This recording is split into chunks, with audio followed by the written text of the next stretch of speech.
bebas dalam 28 penampilan. Skor tempoh hari lawan dengan Laos. Itu gol yang kelima. Go, go, go.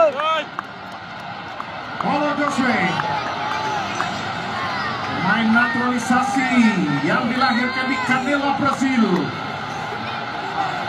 Untuk meletakkan Malaysia. Apa tu?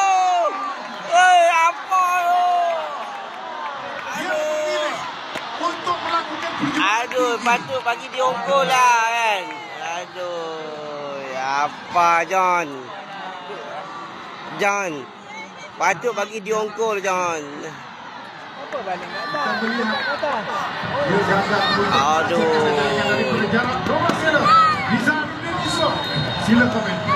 Betul, jadi jarang sekali Paulo Joshua tidak dapat mengumpulkan sepakat penalti sebegini. Tetapi